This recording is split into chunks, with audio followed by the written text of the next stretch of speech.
Good evening, race fans. Welcome to Rivalz Race Chat on a very special edition. I'm Adam Ross, joining you here with Clinton Geoffrey, who's on assignment. He has promised a big show tonight. We're both at Ohsweken Speedway getting ready for the World of Outlaws for the next 2 nights, and Clinton is on the move. Don't know where he's going, don't know what he's got lined up, but I've been able to see him on camera. It's kind of like a Blair Witch Project, creepy-looking scheme he's got going on. But Clint, good to see you. I see you just popped up there. Hopefully we've got a connection, and you can tell us what you're up to.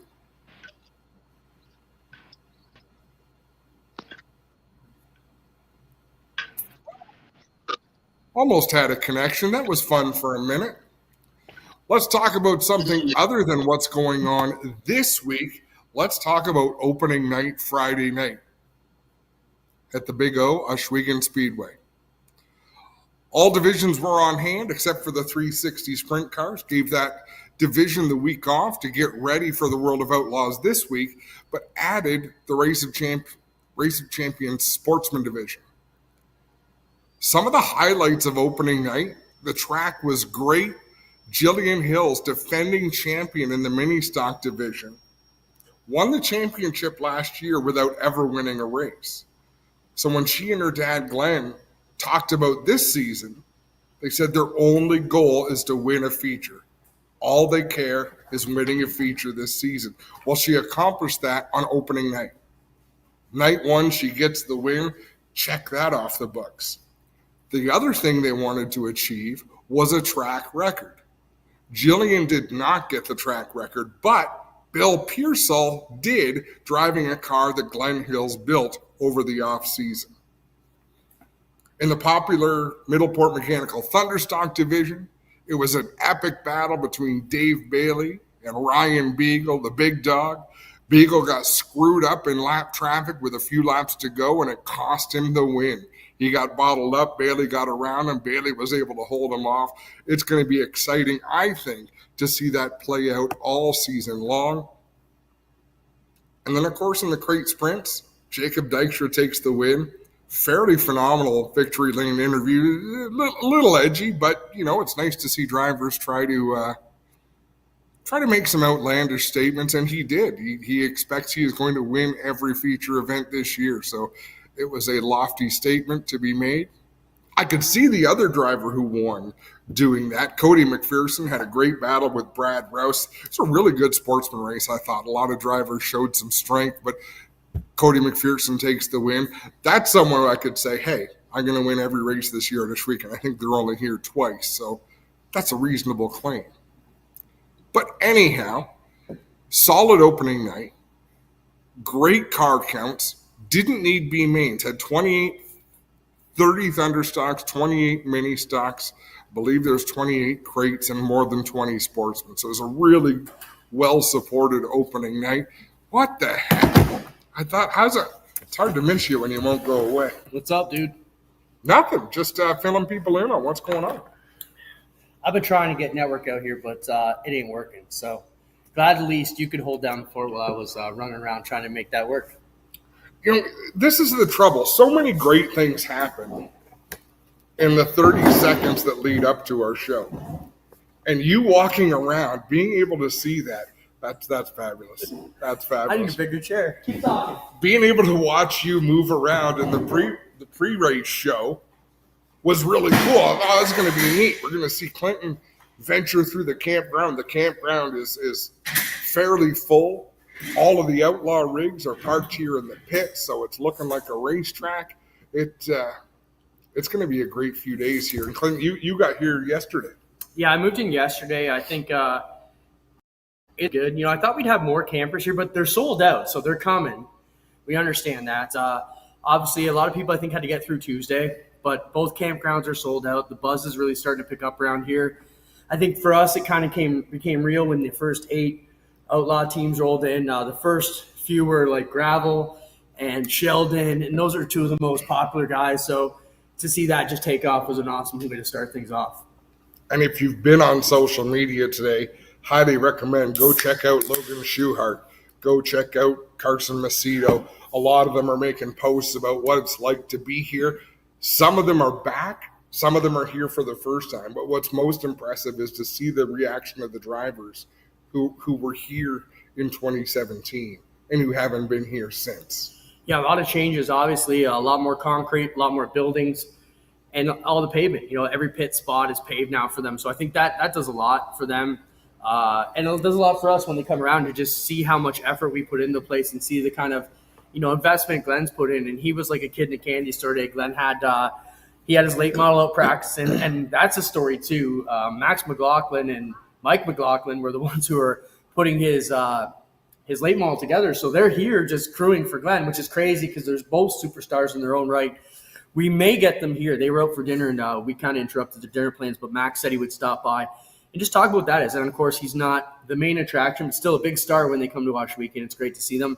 Glenn's got a badass car for the late model race, so he's been trying to, do a little bit more of that. But I think I took a lot of them over to the race shop today and got to show them. So he's very proud of the place and everything he's got going on. And anyways, it's Outlaw Week, bud. Cheers. We never drink on the air. We rarely drink, but we've been in the campsite all day. This is my last beer before the week starts. You've been working all day. Some of us worked all day. Some of us are still in our work shirts. I am too. I'm working all day. I'm actually still at work. Both jobs right now. This is true. No, so it's great we can just have everybody to bullshit here. It was cool. Someone mentioned CHH. That was kind of cool to be on CHH this week. I think, whenever you do advertising, you always wonder, does it work? Was it worth the investment? Is it smart money? It's so hard to tell, especially in the Hamilton area. If you're like somewhere out remote where there's only one TV station, one radio station, one newspaper, it's a no-brainer. But here, like, even from the radio side, what do you do? Do you rock? Do you do country? Do you do talk? Like, there's so many avenues to go. And I'm the worst candidate because I listen to Sirius Satellite. So I don't listen to any of that. So I can't even tell you where to go. But, yeah, I think the CH was good. And the point of that story is I had a lot of people message me right after who normally wouldn't be in our social realm, let's say. Tilt the camera down for Spencer. We could so I got a lot of messages right off the bat. Like, people who weren't told that we were going to be there. Like we did a social media post on the Speedway, right? Here's my theory on that if you want to hear. And you and I we're victim to this everywhere we go because we get a lot of feedback when we traveled the country with NASCAR Canada. We get a lot of feedback everywhere we went about people who really love what we do. It's not us, it's the product that G-Force puts out. But I think it's the same with you going on. It's a little bit us, but it's mostly the product that G-Force puts out. It's a good package. What you did on CHTV is the same thing. We always talk about growing the pie bigger. We don't want a bigger slice of the pie. We want to make the whole pie bigger. We want to expand an audience. Yeah. That's what we're doing. So when you go on CH, is it CH or CHCH? It's CH. Okay, so we say all four still. So when you go on something like that, and our pie is bigger, there's more people who have already been a little bit exposed to what you do. Yeah. So they're going to see that on TV. Oh, really cool. The other thing I heard about is like when we talked about people like, oh, that's the wrong dynamic because only older people watch that. Well, what's our main dynamic? What is our main ticking by? Yeah, we want a younger demographic, but let's face it, 50 to 75 is probably our core audience still in this sport, in this region. There is nobody in that campground right now under 30 years old who owns an RV.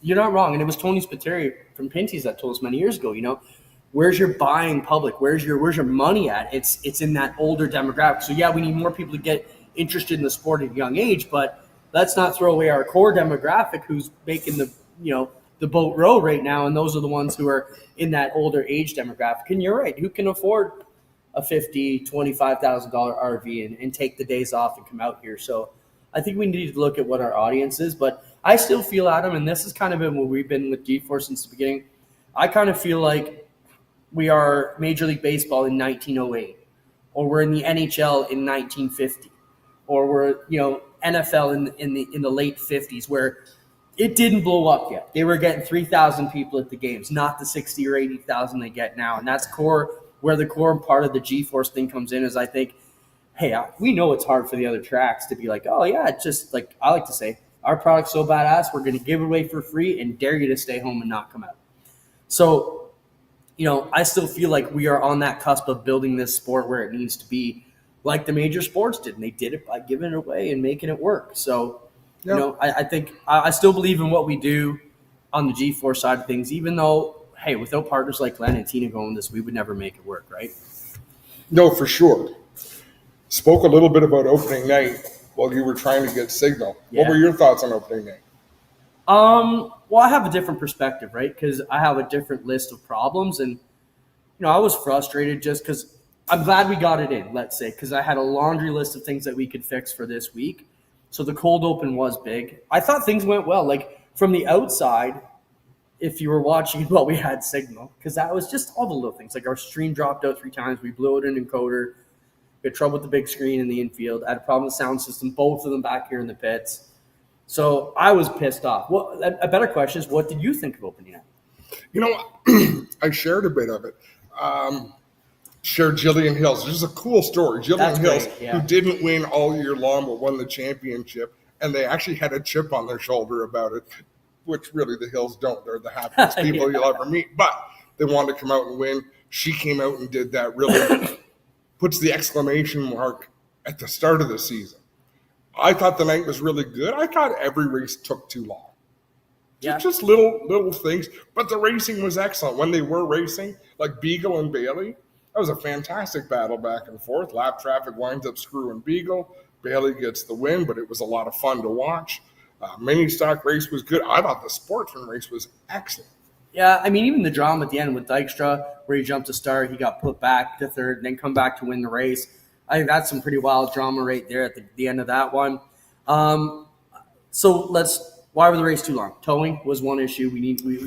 And these, I'm not picking on our guys. These are things we're going to work on from our end. We've already had debriefings about it. We have I don't know if you saw the pit notes that we put up publicly. We have 2 official staff meetings, one each night, tomorrow and Thursday, just to make sure we all know our role. And again, everybody will get in the role of things. We've added some new equipment, some new, we bring in we're still working on the social media title, but the apparatus on the front of the Case IH. The scoreboard was another real challenge. Okay, so the scoreboard. So I actually, me, I go home and I analyze everything. So I went home and I asked ChatGPT what it thought was wrong with our scoreboard, and it gave me a laundry list of problems. I think the scoreboard lagging is because we have an older scoreboard, and I think it's pushing too much data, and it only happens at the end of the night. So we found a couple ways to reset it. Ted's looking at a bunch of things, and I feel confident that we're going to change the lag. And it only happens at the end of the night, so it's crazy what ChatGPT does. And I told him, here's all the equipment we got. You and your friggin' ChatGPT. It is amazing what AI can do. And even I had some tech questions after Friday night, and, man, ChatGPT is a hell of a tech guy. We're going to find out. But I just had some questions about, something that was going on in the mini stocks, and I'm like, with this type of test, detect this thing, and it was like, no, here's what you got to do to detect it. And I checked it with Mike Miller, and he's like, wow, there's our plan. I was listening to the radio today, and it was some tech talk about a scientific experiment that was done involving AI to see if they could trick AI. And it was unethical. So I didn't realize this, but for legitimate science experience, you have to pass them through some sort of panel. And they say, yes, this is ethical, or no, this is unethical. This group decided not to pass this through any panel and just created this study that was a little bit on the unethical side, but turns out you can mess with AI. Okay. Which people would know anyhow, because AI is only as good as the information you. Yeah, or the questions you ask it too.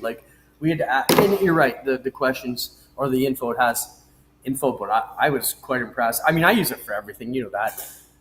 It could be anything. Even, for example, we're looking to park cars out here. I asked it, what is the proper width for a driving road between parking rows? And it gave me, if you're going to do 90 degrees, it's 24 feet. If you're going to angle park, it's 18. It was just stuff like, where would you even find that out? You just ask it anything, and it pops it up. I got to get a cushion, because I feel like a little baby standing beside you here. Where to get that? Call Barry Davidson, for God's sake. What? Call Barry Davidson. Oh, yeah, I could have. Say, how much space do you need between 2 rows of parking? So that's the thing, where you used to need an impressive Rolodex of people. Sportsman mud plug that I'm going to sit on to look not so like a kid beside. Oh, and it's sponge. I went lower than I started with. I'll sink down a little. Oh, there we go. Hey, you know what? It's an office chair with an elevator on it. Now I'm actually taller than you. There you go. Do you Got to feel better? steal all the leg space between us? Jesus, listen. I'm just that's busting the balls. divider right They want there. us to fight. They want us to fight. I know it's this. There's a reason why we don't do this show together, side by side, and physical violence is that reason. No. You're a lover. I'm a fighter. It wouldn't be a fair fight. It sure wouldn't. That'd be a good betting match, though, because my rage versus your height could be a good one. I think so. Yeah, you make up for what you lack in size. You make up for in sheer anger. It's hate lately, isn't it? You tell me you're full of hate. I'm definitely jaded. Stop adjusting. We're perfect now? Okay. It's cool you guys can hang out. Obviously, I got way more things I should be doing today, but we felt it was important to sit down. I had a bunch of Outlaw guys lined up. Johnny Gibson's bus is right outside. Max McLaughlin and Mike McLaughlin were going to stop by. And then they all left for dinner. And you can't, So we told them, hey, go for dinner. But the beauty is I've got a direct line of sight right there. Any car that rolls in the pit. So I'll be over there to get them back. So, folks, we have guests lined up. We hope they will show up. If not, you're going to have to put up with us. So people like Jim Sweer, sorry about that. You need more guests. I like it when you have guests. See, just some people want us to fight. Some people want us to get along. Some people want lots of guests. Some people just want to listen to us bullshit. What should we talk about? Car count. Let's talk about car count. Yeah, so car counts were down in every division, and it was perfect because they were down to a full field. Yeah. So everybody gets to race. We still need more, but I think it's early in the year. We started a week and a bit earlier than we ever have. I mean, it's not lost on us that the tariffs and the economy and all that is putting some people behind. Like, hey, if you want to buy a sprint car tire here in Canada right now, you're looking at $630, Wow. which is ridiculous. And you gave me shit for this Friday night, but I think it's really good for the sport to know that we had 22 sportsmen, 21 sportsmen. Yeah. And Ransomville had 32. Like, so where we normally would have drawn from, if they had the night off. Yeah. They still had it, say, 21 regular sportsmen and think 11 novice sportsmen, and we had our 20 plus. So racing's okay. And things are going to be all right. Yeah. I would still obviously like to see things better, but in hindsight, I think we are going to be okay. The car counts are like even Maryville, they're down on Thunder stocks right now. Don's a little worried about that. And crate motors are now like $12,000. It's just racing's expensive right now, and not that it wasn't 3 months ago, but it's a little bit wilder than it's ever been in our time. And man, it's a manager, Adam. I'm a bit of a racing historian. I like to read the history books late at night, and I was reading a history about the day the Indy got stopped, years ago for a few deaths, and then it stopped for the war. And I was thinking, man, that must be crazy. And then we went through COVID, and we were shut down here for 2 years, and then we get back at it. And now we got tariffs, and I'm like, man, what do we got to do to just string together a few years with peace and love for our race teams to make this work? People are timid right now. Yeah. They're timid to spend. They're timid to spend on race cars. Some of them have race cars, and they're just sitting in the shop. They're a little bit nervous to use them. So it's a strange time, but we got to keep pushing, keep having great times, keep moving forward. This is going to be the most impressive field of Outlaws that Ashweekan has ever had. That's kind of why I was going with car count, but we steered it back home. But that's okay. I got Johnny Gibson last night was out here, the Outlaws announcer, for those of you who don't know. And we got talking about car count. He whipped out his phone, and he had a list there, and he had 37 Outlaw. I guess can't call them all Outlaw drivers, but drivers that were going to attempt to qualify with the Outlaws and race with them Wednesday, Thursday. So 37, that is wild.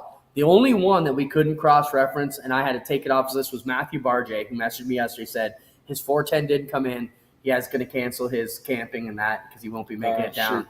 So, but we're still at 36, and probably 28 to 29 of them are going to be 410s, which is crazy to think that. That's never happened. No, here. that many RAs. You usually get 18 or 20 410s, and our guys would fill the field. But I mean, we've been talking about it for weeks, but just off the top of my head, Bo Turners, Glenn, Friesen, Powless, Westbrook, Poirier, Franek, Preston, Trenka, Hoddick, I mean, those are 10 right off the top of my head that are going to be Hayford there. Teeth.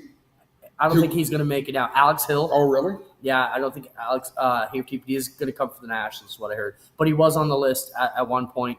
But still, Adam, to have that many people come up and, is this a product of the 5-day swing? I know the Outlaws don't want to talk about the 2 middle races on Friday, Saturday, high limit at Ransomville and Utica. But I think if you're a guy who isn't trying to stay within company or team lines, let's say whether you're team high limit or team outlaw, you're going for it. Like a Franek, a Poirier, a Friesen, a Stiers, a Palace. I think you're going to see those guys try and do all 5 if the week doesn't wear them out. And does this grow into a speed week in the north type thing where we can keep going at it? I mean, obviously, you're never going to put that together with the Outlaws and the high limit, right? They're just like Hatfields and McCoys. Yeah, but that's okay because an unofficial understanding is fine.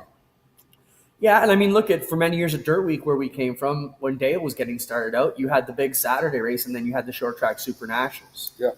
Johnny Gibson just pulled in. Is that who that was? That's who that was. And before he goes in his bus, I'm going to steal him. Clinton's going to get Johnny Gibson. You bullshit. I should at least let him take his seatbelt off before I just go up get and him. knock on the wood. Hey, Johnny! Go get him. All right, I'll go get him. Looking through some of the comments, I had to put my glasses back on. Kelly Hallett. Hey, we're in your office, Kelly. Yeah, Fran asked where we were. We're in the tech barn. We were in the tech barn at Ashwaubenon Speedway. That wasn't Johnny, was it?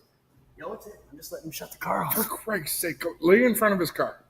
Jump in front of the door of his bus. Don't let him in. I knocked on the bus. I thought he was just big timing us, wouldn't open the door. Nobody could blame a person. But again, so as a reminder, Johnny Gibson, of course, the iconic voice of the World of Outlaw Sprint Cars, has Ashwaubenon Speedway as a top 5 favorite track. He hasn't been here in almost 10 years. So that's pretty fantastic. For someone to list this place as a top 5 joint and have not been here in 10 years, it'll be fun to see his reaction to what he's seen. He's got a great parking spot. He's backed up to the friggin' tech bar. Bullshit for a minute. So you're going to take his plug away? I'm not going to make him sit on a dirty mud plug. Clint had a mud plug because he's got some short issues. He's got some short issues. Johnny, good to see you, man. Hey. Johnny Gibson joins us. And, Johnny on the side. Is this pretty high? Okay. I got some height. Is this pretty high-tech stuff? Yeah. Right? This is how it's done. It's been a while since you've been here, but I know you love this facility. Oh, top 5 all time for me, and I've been to 401 different racetracks, and this is definitely top 5 of all the racetracks where I've ever seen sprint car racing. Just the way these guys can go side by side around here, the place gets so slick but never takes rubber.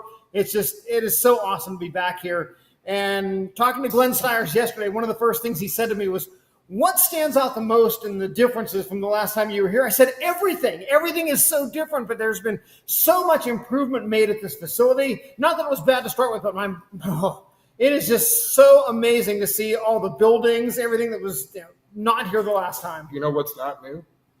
The announcer's booth. The announcer's booth. But we did move out the raccoons this week. Okay. So it's going to be great. Clinton promised me an announcer booth, Johnny, and we didn't get it. But one of these years, you're going to show up. Make the fans and competitors happy before you worry about the announcers. That's true. Johnny, my question for you, I'm a little bit here. So let's talk about quickly, what are the teams saying about the place? We know you love it, but have you heard any rumors or what the murmurs are for the last 24? I mean, I think everybody is expecting what we saw back in 2010 to 2017 when we were here before. Although being a little bit different time of year than our previous races here, and with the rain that we've had this afternoon, I'm not sure we're going to see as slick as we saw before. And maybe, who knows, maybe Craig Kinser's track record falls. Yeah, it could this week. We did have a track record. I didn't think this track could still create a track record. Just over the years, things had changed. Right. No track records have been challenged. It was a mini stock. It was a 4-cylinder, but we had a new track record Friday. So it's there. So let's see what happens with these 410s. What are the Outlaws like, Johnny, when they race with a lot of people they don't normally race with, because we're going to have a lot of our locals. Yeah, we're going to have a lot of guys. And I think, for the drivers who are coming here for the first time or seeing these guys for the first time, you're going to see them be a little cautious. The thing about the World of Outlaws drivers, when they travel down the road together, you know what you're going to get into when you're racing against the same drivers night in and night out. But the locals are always a bit of a question mark. And then we come here to a place where not many of these locals have competed against the Outlaws at any time, whether it's at a different track or somewhere at Knoxville, someplace like that. So it's a complete unknown, and I think it's going to be interesting to say the least. Some of the locals will go to Weedsport. Right. Because Weedsport, you can have a 360. Right, yes. Pretty competitive. And Weedsport reminds me of the way that Ohsweken races. There's a very distinct similarity between how Ohsweken races and how Weedsport races. So, yeah, we've seen a couple guys come down there the last few years. And some of the drivers that we've not seen here before that have been to Weedsport. So I think Jordan Thomas is supposed to be here. Yep. He's run well at Weedsport with us in the past. Comes off a URC feature win at Georgetown, Delaware this past weekend. The one thing that really struck me about coming to Canada and coming to Ohsweken, I can't find any evidence that Skylar G's ever raced here. Yeah, I don't recall. I don't think Skylar's. I think Skylar was supposed to be here a couple of times. I want to say for the Nationals, and it just never materialized. Because, and again, it's not... Keep in mind. Right. We were talking about that. We just got back from Niagara Falls. My girlfriend and I went to Niagara Falls, and we were talking about that on the way over. It's like somebody saying, I can't believe Jason Sobald's never raced Attica. Well, yeah, he's from Washington. Attica's in Ohio. So very similar situation. But still, you would thought maybe for the Canadian Sprint Car Nationals, the Northern Nationals now, that at some point maybe he would have been to that. Right. Because we had a lot of drivers come up for that in the past. I mean, Carson Macedo's a former winner. That's right. Now, I'm not making any predictions here, but when was the last time, because I know it's happened here twice, that a non-regular won an outlaw race? Well, go back to this past weekend, Anthony Macri at Williams Grove. So okay. Pennsylvania Posse. Hot shoe, but Tony Stewart was not a regular. Right. Takes that win. Stuart Friesen, yep. Not a regular. Right. Is it something to do with this racetrack? Or I would say it definitely has something to do with the racetrack. And again, this racetrack, more than any other, from my memory from 8 years ago at least, it's not as much about horsepower. It's about having the car right for the driver and about the driver who has the best throttle control. Well, I just want to talk about Jason Sides. First time he came, Sides, he wasn't a dominator, but he had this place locked down for a couple of years. Right. Which will be very interesting to see what Chris Windham can do inside his car, because we know Jason Sides knows how to set up a car to be fast at this racetrack. You know what? And I would love to ask him that. Drivers or crew chiefs, people with the intelligence will only ever tell you what they want to share with you. Right. But I would love to know what he dug into to find that speed here. Like Clinton said, he wasn't a dominant force on the Outlaws, but he came here and he was. Right. Conversation between Carson Macedo and his younger brother Cole, who is one of our Rookie of the Year contenders this year, relayed to me today. Cole was asking Carson, you've had success here before in the Canadian Sprint Car Nationals. How do you drive this place? And Carson's reply was, I was driving for Joe Gertie then, and I don't know what he did, but whatever he did, the car was just absolutely fast. I just had to get in and drive it. We've seen that. We've seen that with Mike Woodring cars when he showed up. It didn't matter what driver he put in. Right. I got a question for you, John. At what point do you get tired of the season? Like living out of your bus, are you doing this years? Are you getting sick of it? No, not at all. Because we're a no bullshit show here. So you can tell us if you're fed up or you're ready to quit. No, not at all. By the time we get to Charlotte at the end of the year, I'm ready for a break. But 10 days after the season's done, I'm ready to get started again. This is what I do. This is my way of making a living. And talk about living in the bus. I live in that motorhome 24/7, 365. I live in it year-round. I don't have a house or apartment anywhere. It's nice to be able to have home with me wherever I go. It's not exactly roughing it. No. I only saw it from the outside, but I you've done all right. Like that's a nice looking home. I mean, for a coach that's 23 years old now, that's not a bad motorhome.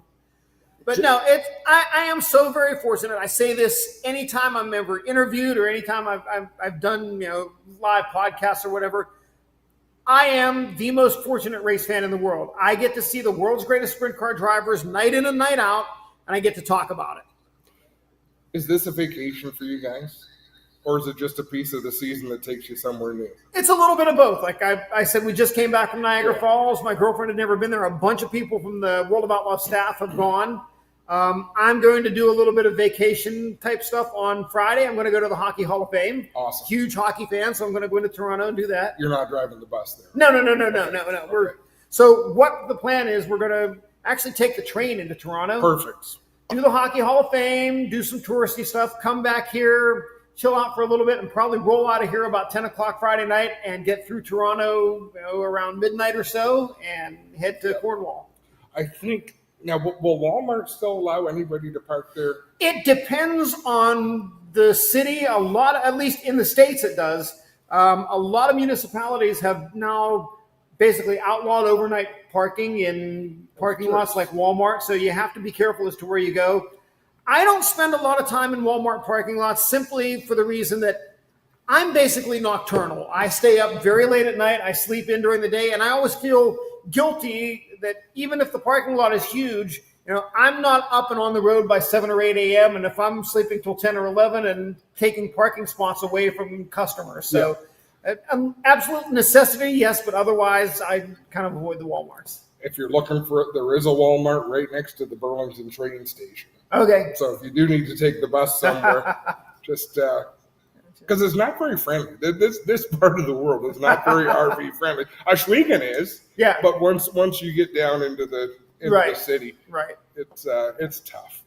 No, John. So as you get into more and more, like I'm sure you get asked this a lot. What kind of advice do you have for a young announcer trying to get in? Because we've been at it 25 years around here. We get asked that too. What's the one thing you tell the youngsters? Show up, just be around. After the races, go and talk to the announcer. Watch races online and call along with it. Turn the sound down, call the races, make recordings of yourself doing that, and go back and listen and see where you need to improve. Maybe you find yourself saying certain phrases over and over that you don't catch when you're actually doing it. That's brilliant. That's one thing. Like I do the same thing. I realized when I played myself back, we watch our G4 stuff. And I would say down into one over and over. And it's that one thing you're mentally trying not to say every time. And I'm sure we all do it. But again, that's one of the things. I will say this, for an up and coming announcer in any type of motorsports here in 2025, man, I am so glad that I broke into the sport in 1997 before the age of live streaming and social media.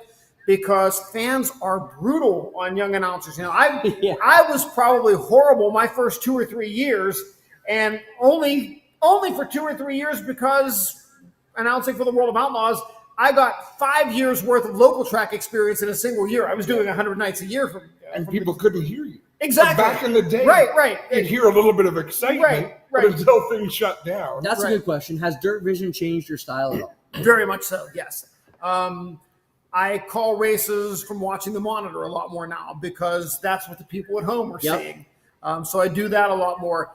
It is much more of a television production. There are commercial breaks. There are count-ins from commercial break where my producer is standing beside me, counting me in, 5, 4, 3, 2, 1, we're back on the air. One of the things I try to do is I have a little cough box near my microphone on-off switch to where it's a momentary switch where if I hold it down, whatever I'm saying doesn't go to the house PA system. It just goes to Dirt Vision only. So if we're going to commercial break, I hit that button. That's cool. We need that. We'll be back after this on Dirt Vision, or we'll be back to Ashwegan Speedway. And that way the people in the stands aren't hearing, oh, we'll be back. Well, they're not going anywhere. They're still here. Spencer, we want that by Saturday. Our producer from Friday nights produces the show for us too, gotcha. so he's here to listen. Rarely do we get to hear from Spencer. So there, we get to hear that the audience does not. So it's a really simple thing to do. If you're coming into the Trax PA system on a single XLR cable like I do, I just actually add another mic on and off switch, but I just have it set to where you have to hold it down to turn it off.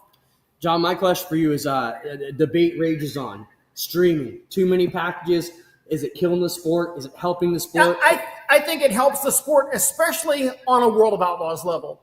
I'm not 100% sold on the local level, except for the fact that it does get more eyes on the local products, and maybe some people want to travel from a long ways away. But the situation for a local track is this. I think, for the most part, streaming helps, except for days like we've had here today at Ohsweken, where if we were scheduled to race and it was kind of a question mark as to are they going to be able to get it in? Is it going to be long delays? We're going to have to fight the weather all night long. For a local track, I think that's where the problem comes in, because fans have that choice to stay home. Like, okay, if they run, I'll watch it online, and I'm not going to miss sitting out in the rain or having to go back and forth to my car or whatever. My personal opinion, I would love to see the technology be in place or somehow be utilized to black out a local race, say within 150 kilometers. We've had that mentioned. We've had people ask, "Hey, can you do that?" We don't know. Johnny, we talked about this, and I'll tell you our theory here at Ohsweken. So we give our streamway free every week, and on these questionable nights, we really have to be on our game. Right. And the attitude is we have to show them we got it in. You still should have came. You should have been right.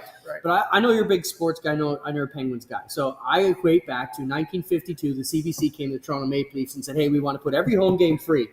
Right. And their executive booth, I mean, who would ever buy a ticket? Who takes? But look where they are now. They're the biggest franchise in the world. We're getting 30,000 views a week here. Right. It helps our marketing. So I think we're on the right path. Yeah, absolutely. So I think that's where we're at. But, you do fight. Like, you got so many choices for streaming, Yes. But to Johnny's point, the Outlaws is the perfect example. Yeah. You don't expect someone to come to all of your races. Right. Exactly. We both did NASCAR Canada for the last few years. And we bitched for years. Why isn't this thing streamed? Because you're trying to build a fan base across the country. The people in BC aren't given. They're not losing a ticket by racing Quebec. Exactly. It needs it so bad. Exactly.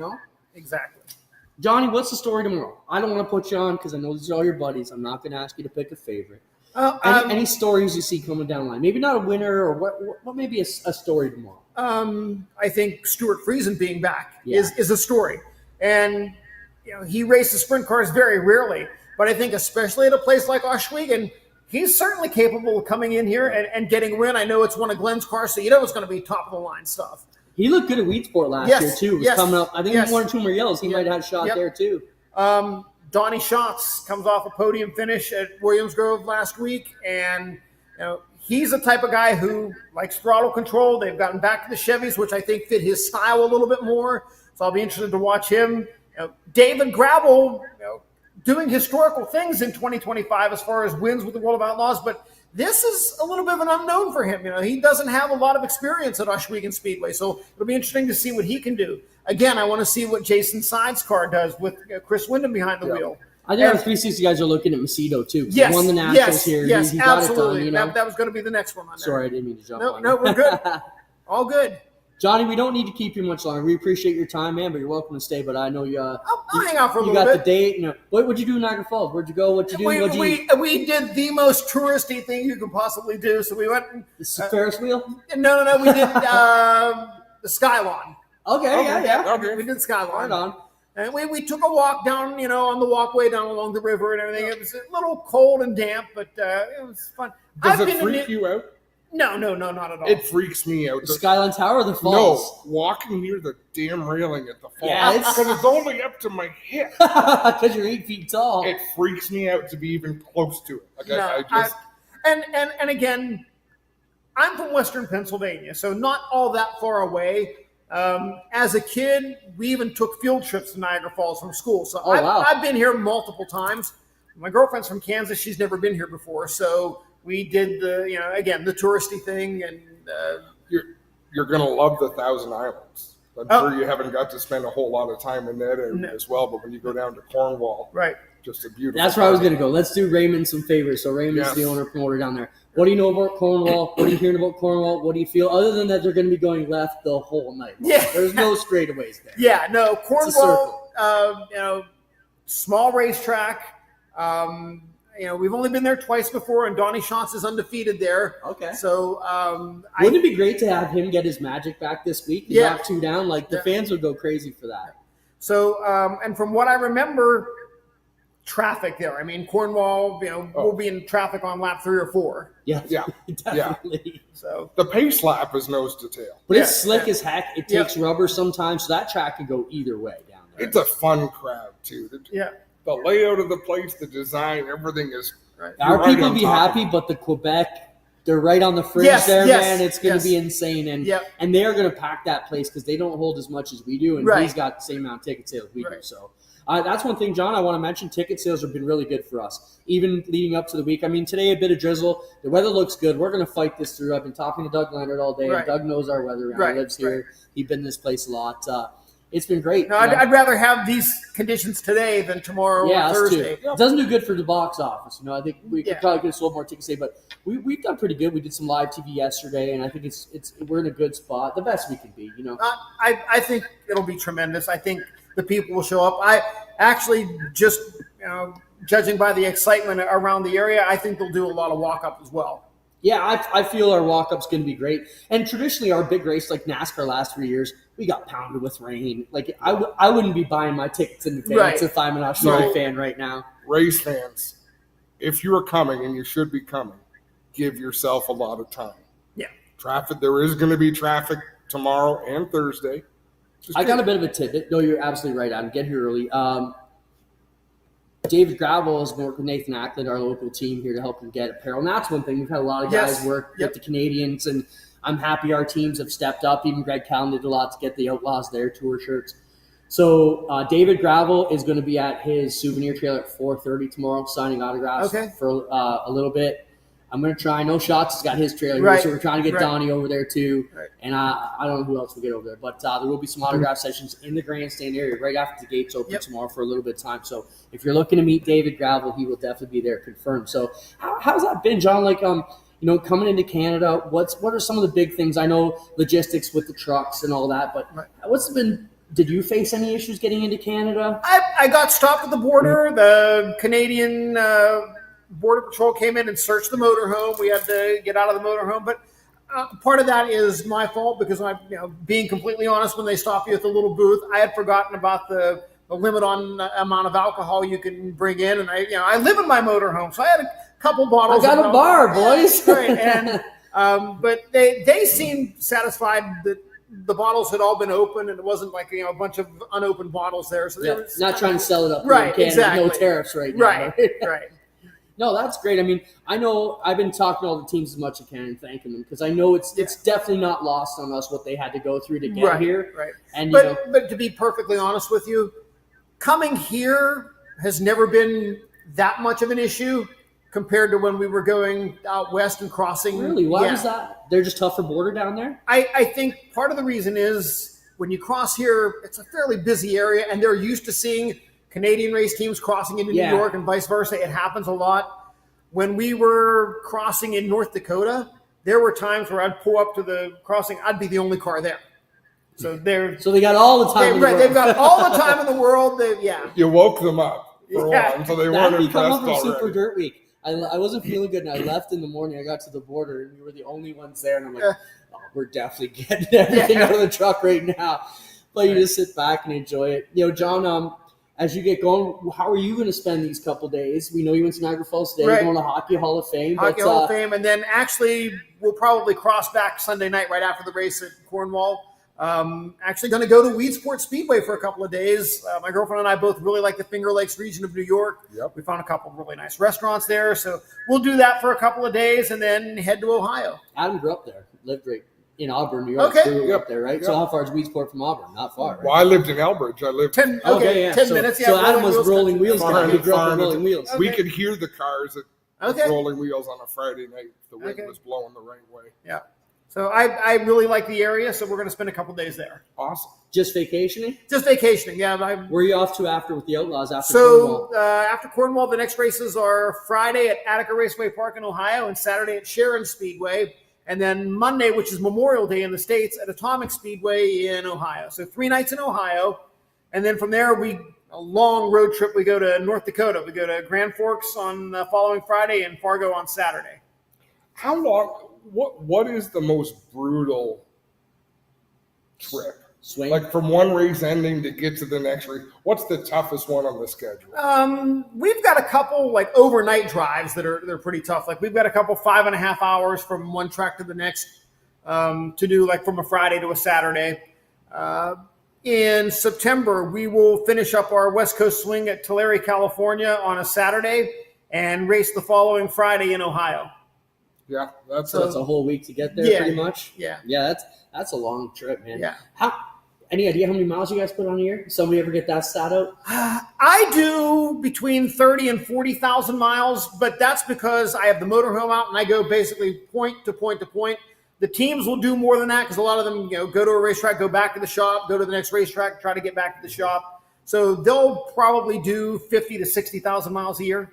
I'm surprised you're only at 30. I would have thought that'd be a bigger number. Who's been the biggest surprise of the year so far? Could be because they're winning, because they're struggling. Zach Hampton has really opened up a lot of eyes driving for Bill Rose. Connor Morrell made his first Toyota Dash this past week. We've got 7 Rookie of the Year contenders in 2025. That's so cool. It's good for the sport, right? It really is. But, if you said of the guys that are going to be Rookie of the Year contenders, who is going to maybe come out and struggle a little bit, I probably would have said Connor Morrell, Zach Hampton, and they've been running really well lately. Oh, that's wicked. It's fun to see young people who don't know what they don't know. Right. So they just come out and put their foot down and, Right. and figure shit out. And it's cool to see them overachieve. I don't want to ask you about the other side, but we have the high limit in Ohio. They're passing by to go to Ranksville on Friday.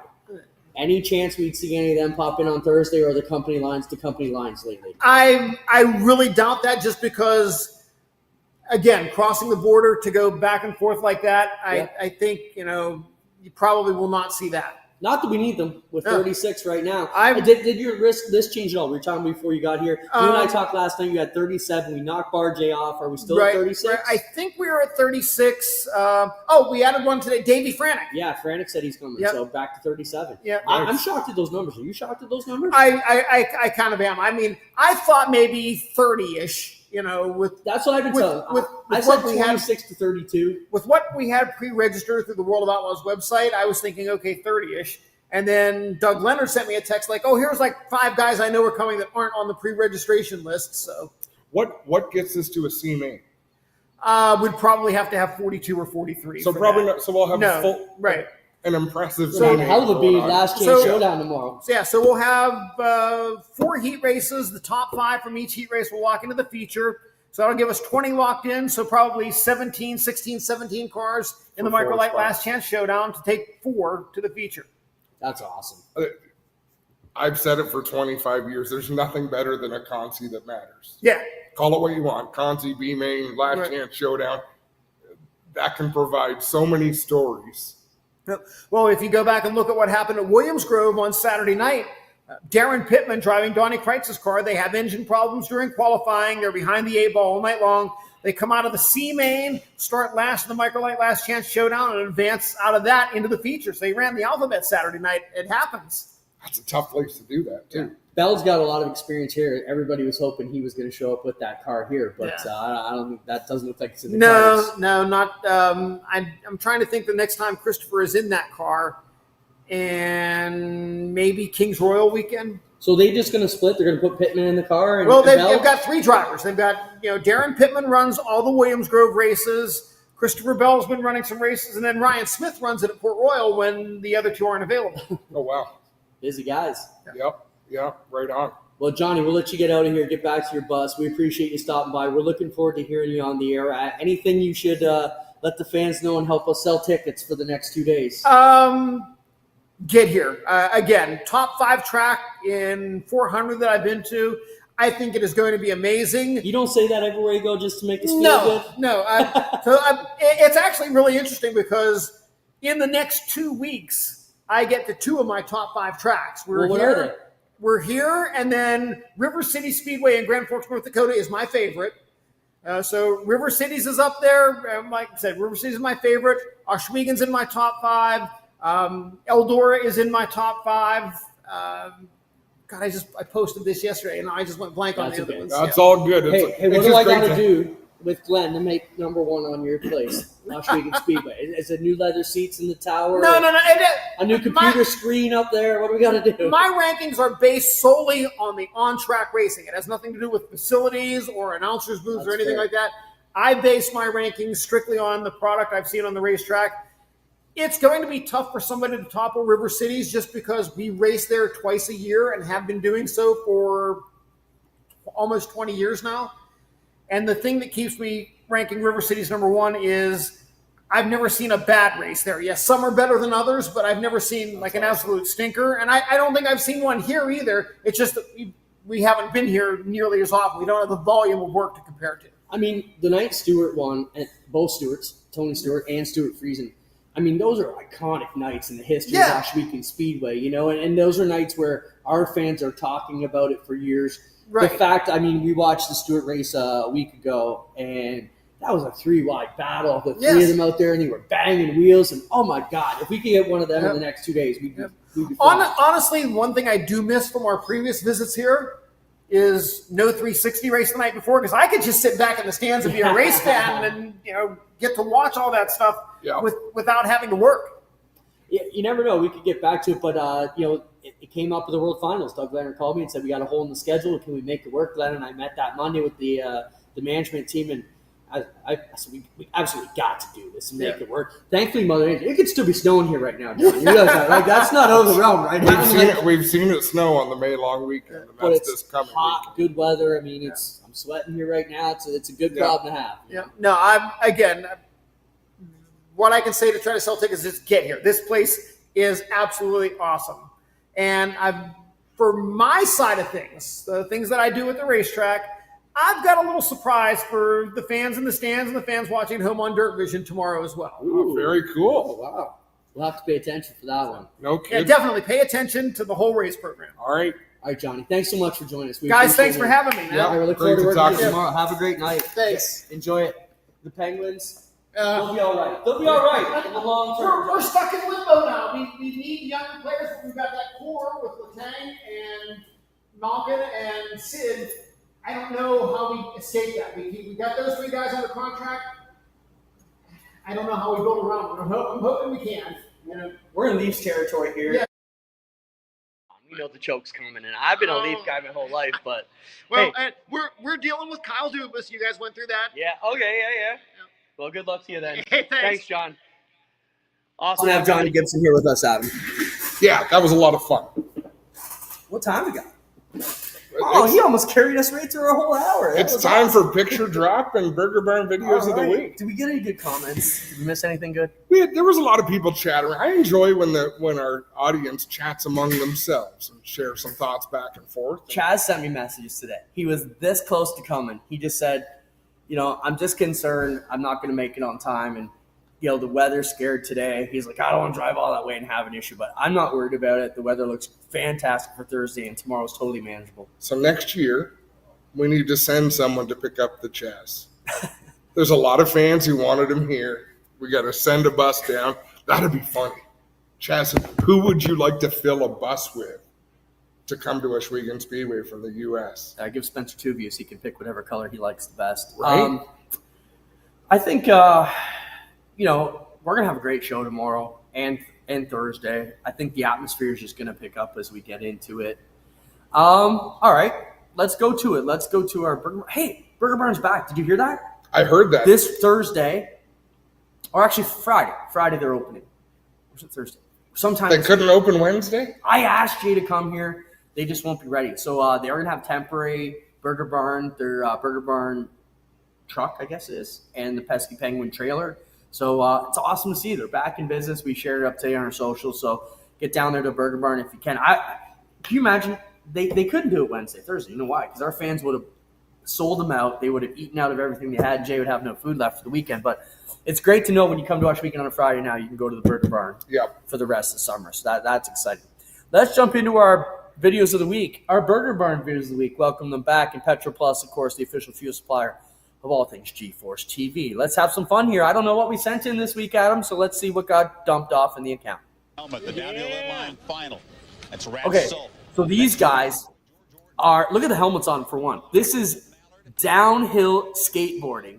So this reminds me of the old super skiing where they just went straight down. Yeah, except these guys are on longboards and watch it's wild how fast they get going. The helmets are what cracked me up though. There we go. Who started in the far lane is now leading. It doesn't take long. Tight going through here. And Oh, we got one down. We got two down. We got three down. Four down. That's pretty much it. Wow. Wow, look how fast they're going down the hill too. the guys have been eliminated. See how fast you get going. All right, that's good, Spencer. I just want to show the starters. They're hooking. All right, what else? 58 miles an hour on a skateboard. That's like that other one we showed where the guys. Yeah. It's craziness. All right, what else we got, Spence? Oh, this was NASCAR in the 60s. Just look how wild this is. Like, just show it again. It probably only had a lap belt in the side. Yeah, that's crazy. Hey, you know who called me today? Warren Conium called me today. And I picked up the phone and said, "Hey, Snake." He pissed his pants laughing. He goes, "No one's called me that in years." All right, keep going. This is called Hobby Duro. This is Andy, and he went viral for being the first professional hobby rider. And Hobby Duro is basically just like normal enduro, but the stunts are much safer since your bike doesn't have an engine or wheels. But is this too dangerous? Is that not the most loserish thing you've ever seen? Like, I just saw that. Like, that's like, let's have a horse race with hobby horses. And we'll gallop down the track with our hobby horses. Fake friends. Fake fans. He was the kid no one would play with in school, so we had to make him a fake bike. All right, keep going. What do we got here? Oh, this is a demo. We never have demo. Look at this fire. That guy moved in a hurry. Yeah, well, that's what happens when you only have track pants and a pair of coveralls. Right? On, right? But that thing caught fire fast. All right, Spence, keep them coming.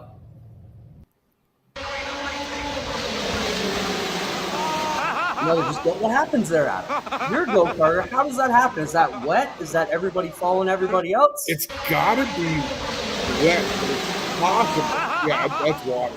Gotta be water. That was just wild. It's like that Ransomville crash where they all go flying off the end. All right, what else?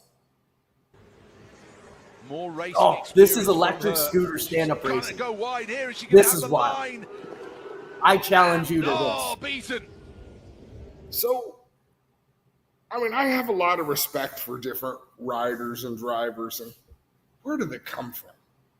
Like, how do you become a world-class, high-speed scooter slalom racer? I guess you could ask the sprint car guys. How do you become a world-class World of Outlaws racer? You just got to know someone who does it and get into it. But that's the opposite, because the sprint cars have been around forever. As long as there's been car racing, there's been sprint cars, so you can aspire to do that. How do you aspire to go on a longboard down a steep hill or I look at that. I don't ever aspire to do that, but I would challenge you to stand up scooter race. All right, what else, Spence? Oh, this is just a backwards race, and then you got to go forwards. I thought the way they synchronized. Watch the start of this one again, Spencer. So the last guy in is the first one out. But I thought it was great. They all synchronized, and the last guy bounced off the door, and he is gone. Man, we need some more novelty race like that around here. We do. We need just like a Freedom Factory redneck track where we could just go after it. The problem is we're trying to keep the dirt nice around here, so. And you're trying to run a tight program. I can talk shit about it now, but did you ever look at the clay at Humberstone at the end? It had every bit of race car shit in that track. Yeah, from the eaves of just destruction. Terrible. Yeah, I mean, you're never going to get it all out. That's why people ask why we don't have enduros here, because we just don't need it for one, and two, no. All right, what else we got? Oh, these kids are awesome. Okay. If he doesn't fall off the back, he's going to get the whole shot. Oh, no. What? Okay, why this is cool. Oh, what a roller coaster. Stop it, Spence. Why this is neat, Adam, is the kid has the great idea. He starts using his feet to push off. He gets the whole shot before the bike speeds up, but he can't get his ass on the seat. And now he's trouble. He had a big lead. He did the Fred Flintstone to get going. First out, last in. Look, he's going. Gets the first couple kicks and can't get his ass over the fender. No children from that kid. Any more? Oh, this is a sprint car drag race. They give them a rolling start and then they let them go at it.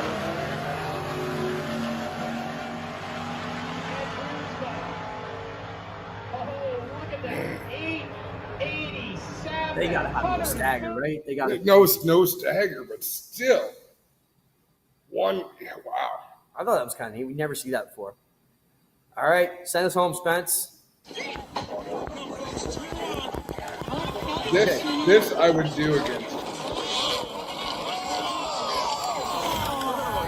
They just choose violence every time. So this guy tried to rub the other guy and ended up on his lid, right? It's always that way. All right, That's awesome. see the last two. Oh, turn three. Turn three. How's that for a save? Okay, so this is a motorcycle guy. Got flung off his bike, but look how he caught his feet. Just slick as all hell. Play that one again. Whoa. Turn three. Wow. Finish. Just about broke his leg in half. And even the announcers are going crazy, like, wow. Turn three.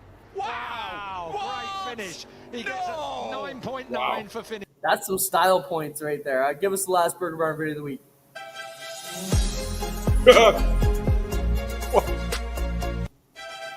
I think we need a new cone mobile. What do you think? We'll just put Chris Long out there. He can just stand there and pucker till they all go by and then pull it into the infield. Yep. We made it, bud. I'm glad you came out to chat tonight. We're going back to the campground, and you can bet we'll be having some fun back there tonight. So cheers to a good week. Cheers. It's going to be a great one. It's already a great one. Yeah, it has been a good one. We appreciate everybody hanging out. Spencer's going to be here. Just so we know, all the next two events are on Dirt Vision. If you're a late model fan or a UMP modified, Canadian modified fan, those races will be carried on Dirt Vision. Adam and Greg will be calling those two events. I think I'm in the manager's role. I may end up in Victory Lane, but I think I'm just going to be tooling around, putting out fires for the next 2 days. Greg and I aren't going to Victory Lane. That's Yeah, a long walk. they might have Connor Wade, so Connor Wade might take cool. it. So we'll see. But either way, we appreciate everybody being here. We are off Friday, so remind yourself of that. We will not be racing Friday. We won't be live G-Force. Our next G-Force broadcast will be with Racing America Saturday from the Sunset Opener in the APC Series. That's this Saturday on the 17th. So if you got Racing America, check it out. Robbie, come here quick. We got Johnny Longboat. Come around. Oh, you know what? This is a trick seat. I keep raising it, and I keep sinking. Slowly sinks. You're walking slow, old boy. How are you? Good. How are you? Not bad.